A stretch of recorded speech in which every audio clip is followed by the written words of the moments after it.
Hi, welcome to my channel. This is Shravani. So మీరు చూస్తున్నారు fusion with Shravani. So ఈరోజు topic ఏంటంటే 30 days జ్యూస్ ఛాలెంజ్ అనమాట. సో నేను ఎలా చేశాను, I want to share a few things to you. మీకు కూడా హెల్ప్ అవుతుందని. ఇందులో ఏంటంటే అసలు ఇది వర్క్ అవుతుందా లేదా అని నాకు మైండ్లో చాలా కన్ఫ్యూజన్ ఉండేది. అసలు చెయ్యాలా వద్దా, అది నేను చెయ్యగలనా అనేది చాలా అనిపిస్తుండే. But finally I did it. To be honest, week 1లో అయితే నాకు ఏ చేంజ్ కనిపించలేదు. సో ఐ ఫీల్ అసలు ఏం కనిపించట్లేదు కదా, అవసరమా చేయడం అనిపించింది. But I want to be consistent, do this అని చెప్పేసి నేను స్టార్ట్ చేశాను. సో వీక్ 1లో అయితే చేంజెస్ ఏమీ అబ్జర్వ్ చేయలేదు, బట్ వీక్ 2లో అయితే అబ్జర్వ్ చేశాను. వీక్ 2లో వచ్చేసరికి నేను అబ్జర్వ్ సో ఫస్ట్ థింగ్ ఏంటంటే ఎనర్జీ లెవెల్స్ ప్రీవియస్గా అయితే అబ్బా ఈ వర్క్ చేయాలా, లే తర్వాత చేసుకుందాంలే అని చాలా లేజీ అనిపించేది. తర్వాత కొంచెం ఎనర్జీ లెవెల్స్ ఇంక్రీజ్ అయినట్టు అనిపించింది. ఇన్కన్సిస్టెన్సీ అంటే ఫాలో అయ్యేదానికి అబ్బాయి ఏముందిలే, ఏం చేసుకొని తాగుదాంలే అని అనిపించేది ఎప్పుడు. కాకపోతే మైండ్కి చెప్పుకున్నాను అనమాట, డెఫినెట్గా చెయ్యాలి అని చెప్పేసి. సో మధ్యలో స్కిప్ చేయాలి అలా చాలా అనిపిస్తాయి. But be consistent in everything.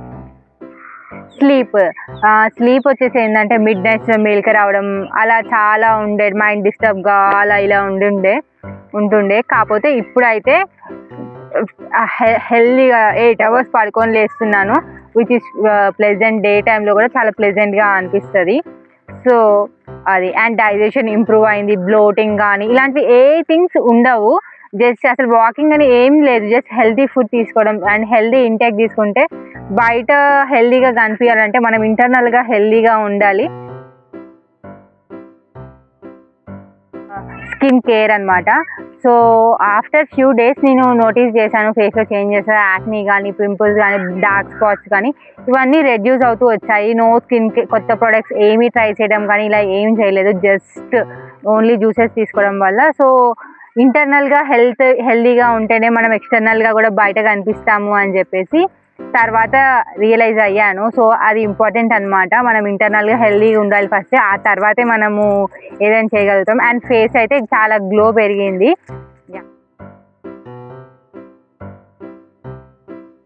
One unexpected thing ఏంటంటే మెంటల్ క్లారిటీ. ప్రీవియస్గా అయితే నేను ఫుల్ ఓవర్ థింక్ చేసేదాన్ని, ఏంటి అది ఇది లాబ్ అని చెప్పేసి. బట్ కొంచెం ఇది అయినాక వర్క్ చేయాలి, లైక్ మైండ్ కూడా డీవియేట్ అయిపోతూ ఉందన్నమాట. So this is the one best thing happen to me in this challenge. I promised myself to be consistent. So నేను 30 days డెఫినెట్గా ట్రై చేయాలి అని చెప్పి చేశాను. స్మాల్ చేంజ్ బిగ్ డిఫరెన్స్ అనమాట. సో మీరు కూడా డెఫినెట్గా ట్రై చేయండి. 30 days డిఫరెంట్ చేంజ్ పక్కా అబ్జర్వ్ చేస్తారు. సో ఈ ఛాలెంజ్లో మీకు ఇంకేమైనా డౌట్స్ ఉంటే కమెంట్లో కమెంట్ చేయండి. I will be honest with you. And wait for the next video. Thank you.